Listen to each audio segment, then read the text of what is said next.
Hello children, welcome back you all in your S.St classes.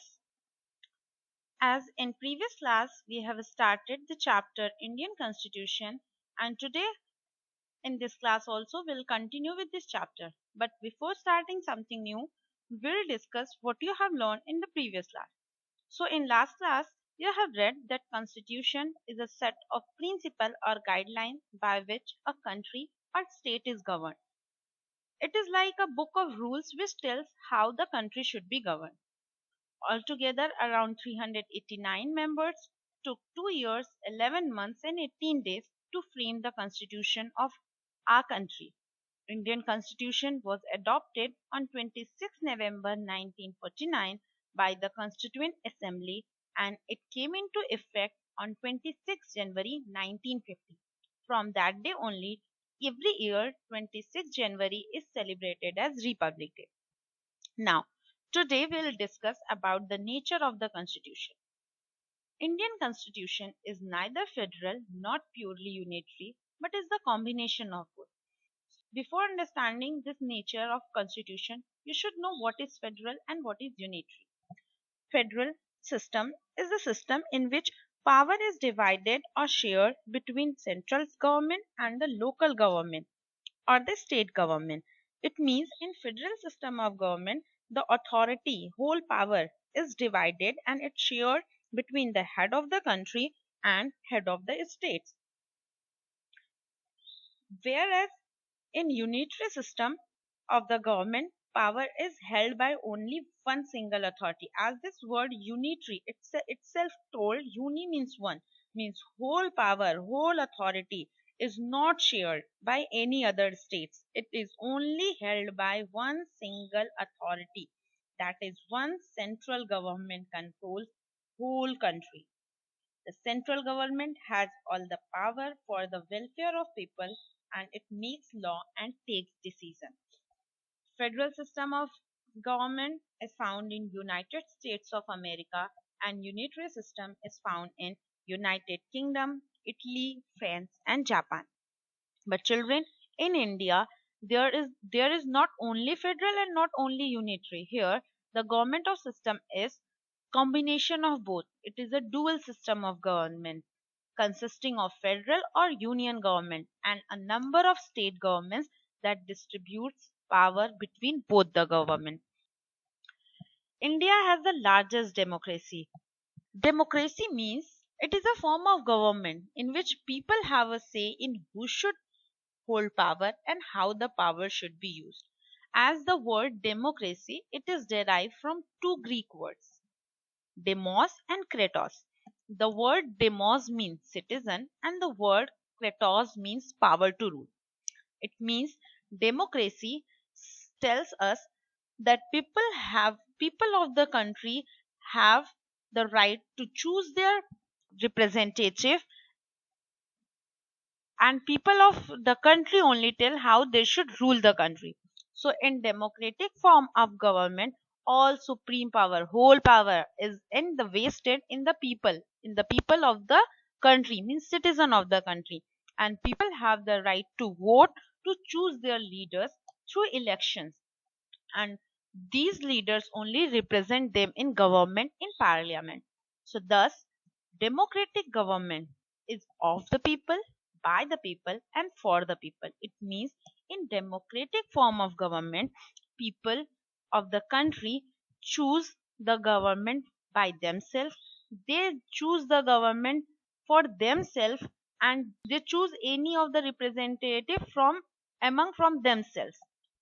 So democratic government is of the people, by the people, and for the people.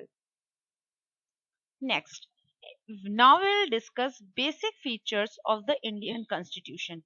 So there are seven basic features listed in this that our Indian Constitution have. First, written and lengthy. You all know that Indian Constitution is the lengthiest constitution in the world, and it is in the written form. American Constitution is the shortest constitution, but our country constitution is the lengthiest written constitution in the world. Second, federal structure. As you understood now, federal structure is the system of government in which whole authority and power is shared and divided among central government, means head of the country and head of the states. So India is a union of states. There are two sets of government, central and state. Third, rigid and flexible. Our constitution is rigid as well as flexible in nature. Rigid means that it can't be changed very easily, even if the government has the simplest majority in the parliament. And flexible means if the government has two-third majority in the parliament, then it can be changed very easily. Simply, you can say that no one can make change in the constitution's article, but when needed, any change in the article, then it has to be passed by two-thirds of the majority in the parliament. Fourth, universal adult franchise. As you all know, India is a democratic state where every adult have been given the right to vote to select their representative through the election. But do you know that all the people, everyone in the country can give the votes? No. Only the people or citizens who are of 18 years age or above the 18 years age, they can cast their votes to choose their candidate, but they can be from any caste, any religion, any gender, rich, poor. Everybody is allowed to give the vote, only those who are above 18 or of 18. So this is called universal adult franchisee, means in India every citizen above and the age of 18 have the right to vote for the candidates of their choice. This is called universal adult franchisee. Now next, fifth feature of Indian constitution is parliamentary form of government. Parliamentary means a form of government based on parliament. People choose their candidates through election and these candidates represent them in the parliament, and these representatives are accountable to the people. India has a form of government based on president. President is the nominal head of the state. All the powers are vested with the prime minister, his councils of the minister, and these councils of ministers are accountable to the parliament. Next, single citizenship. The Indian citizens are given single citizenship, that is of Indian Union, means it do not depend that they are from which state, which caste, it doesn't matter, but they get a citizenship of whole India. They do not hold any separate citizenship of the state in which they live. Okay. Now seventh basic feature of Indian constitution is independent judiciary. Constitution tells about the importance of independent judiciary in the country. So judiciary means, it's a nyaya tantra. Judicial authority of the country means collectively judges. Independent judiciary is the concept that the courts should be independent. Whatever courts are in the country, that should be independent. It should not be influenced or affected by other branches of the government. This is independent judiciary. And in India, the Supreme Court, which is situated in Delhi, is the highest court under the Constitution of India, and it controls all other courts of the country. At present, there are 25 high courts in the country. So this was all about the basic features of Indian Constitution. Next, the preamble. The word preamble refers to the introduction of an important document that explains its content. As children in your books, you are having a page of content. By seeing that content, you come to what the whole book is having, means what is given in the book. Same as preamble.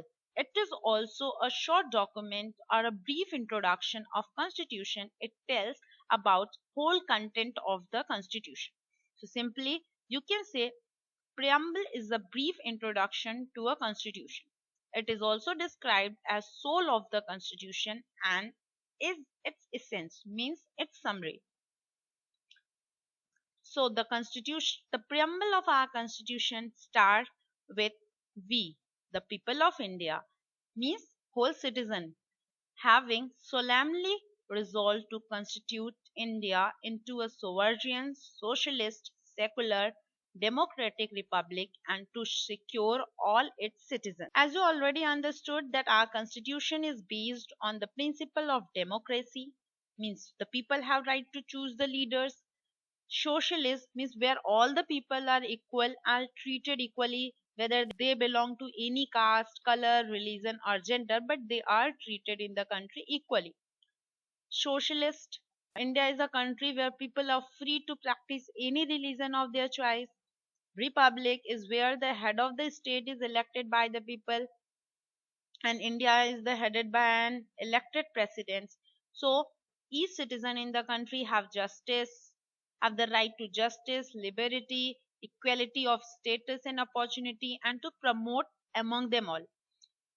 In our Constituent Assembly, this 26th day of November 1949, do hereby adopt, enact, and give to ourselves this Constitution. As children, you see the preamble of the Constitution. It is explaining whole Constitution, that our Constitution have the principle of democracy, socialism, secularism, republic, sovereign, and at last you see that the line it is also written that Constitution, when the Constitution was adopted. So it is written here that 26th of the November 1949 we adopt our Constitution. So this is the date when our Constitution was adopted. So this was all about the preamble of the Constitution and introduction to the Constitution. So children, all about our Indian Constitution. Hope you all have listened carefully whole video. Now you have to complete the assignments. Thank you everyone.